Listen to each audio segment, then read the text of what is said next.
আসানসোল উত্তর থানা রেলপার সহ আসানসোলের বিভিন্ন অঞ্চলে নেশাজাত দ্রব্যের দৌরাত্ম্য, বেআইনি কারবার, আর্থিক প্রতারণা চক্র এই বিষয়গুলিকে সামনে রেখে আসানসোলের প্রাক্তন মেয়র তথা বিজেপি নেতা জিতেন্দ্র তিওয়ারির নেতৃত্বে থানা ঘেরাও করে বিক্ষোভ প্রদর্শন করা হয়। তার সাথে উপস্থিত ছিলেন বিজেপি পশ্চিম বর্ধমান জেলা সভাপতি দেবতনু ভট্টাচার্য, বিভিন্ন মণ্ডল সভাপতি, যুব মোর্চা ও বহু কর্মী ও নেতারা। এ বিষয়ে জিতেন্দ্র তিওয়ারি জানান, এলাকার অপরাধমূলক ব্যবসা ও প্রতারণা রুখতে পুলিশের ভূমিকা অত্যন্ত দুর্বল। সাধারণ মানুষের নিরাপত্তায় আজ প্রশ্নের মুখে। কি বলেছেন তিনি আজকের বিষয়টি নিয়ে শোনাবো আপনাদের। এসবিএন আসানসোল।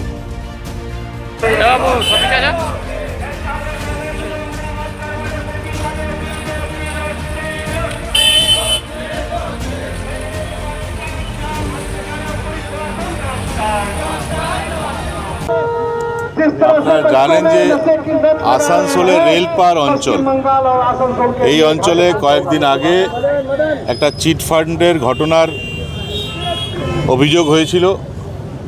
একজন অ্যারেস্ট হয়েছে, তার পুলিশ রিমান্ড শেষ হয়েছে একটা থানায়, অন্যান্য থানাতে এখনও পুলিশ রিমান্ড চলছে। কিন্তু আমাদের প্রশ্ন হলো যে এত মানুষের টাকা ওই ব্যক্তি নিয়েছিল, সে টাকা এখনও উদ্ধার হলো না কেন?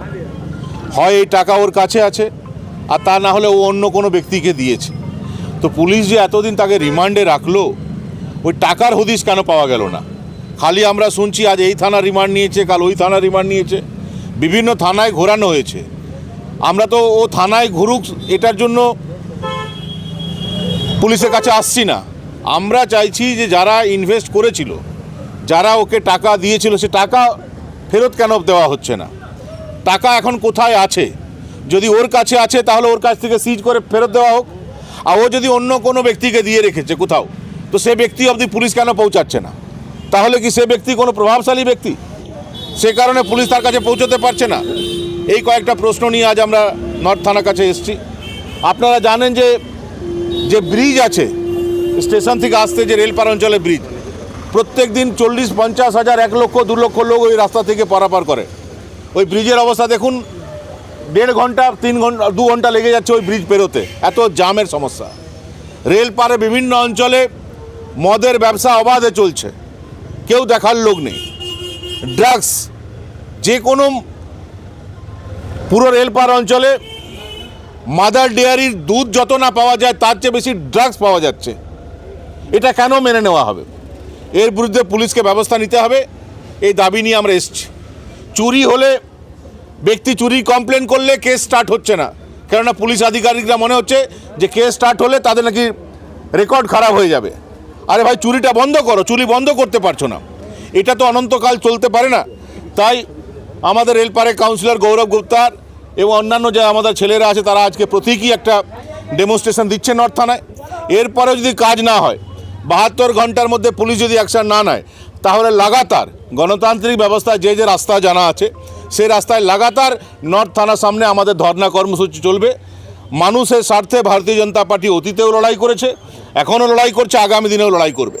এই নর্থ থানাকে যদি কেউ মনে করে যে তৃণমূল কংগ্রেসের পার্টি অফিস বানিয়ে দেবে, তাহলে চাকরি থেকে রিজাইন করে ওই পার্টি ঝান্ডা নিয়ে পার্টি করুন, আমাদের আপত্তি নেই।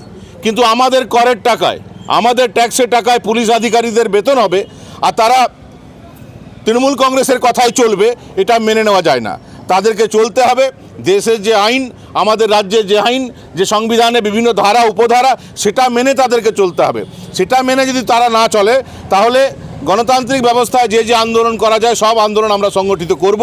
এবং এই আন্দোলন সংগঠিত করার জন্যই আজকে আমরা প্রতীকী একটা ডেমনস্ট্রেশন দেওয়ার জন্য নর্থ থানার সামনে এসেছি। আমাদের দৃঢ় বিশ্বাস যে তাদের শুভবুদ্ধির উদয় হবে এবং আগামী দিনে যে ভুল ত্রুটি তারা করছে সেটা সংশোধন করবে। পুলিশ আধিকারিকরা তাদের ভুল ত্রুটি যদি সংশোধন করে, আমরাও সহযোগিতা করব, অতীতে সহযোগিতা করে এসেছি। আর ভুল ত্রুটি যদি সংশোধন না করে, তাহলে জনগণের স্বার্থে আমাদেরকে আরও বৃহত্তর আন্দোলন, আরও বড় আন্দোলন সংগঠিত করতে হবে। এই কয়েকটা দাবি নিয়ে আজ আমরা নর্থ থানার সামনে এসেছি। নতুন বাড়ি কি করে সাজাবো বুঝতেই পারছি না, পেয়ে গেলাম থ্যাংক ইউ ফার্নিচার ওয়ার্ল্ড। চলো দেখি এখানে কি কি বিশেষ আছে। ডাইনিং টেবিলও অসাধারণ, ক্লাসিক থেকে শুরু করে একদম মডার্ন পর্যন্ত। ড্রেসিং টেবিলের সম্ভার,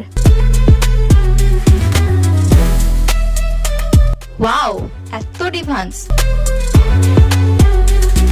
সোফা সেটের অ্যাট্রাকটিভ কালেকশনস। উফ, আর পাচ্ছি না। কোনটা নেব? সবই একই অপরের চেয়ে দারুণ। ফার্নিচার ওয়ার্ল্ড, আকর্ষণীয় ফার্নিচারের দুনিয়া।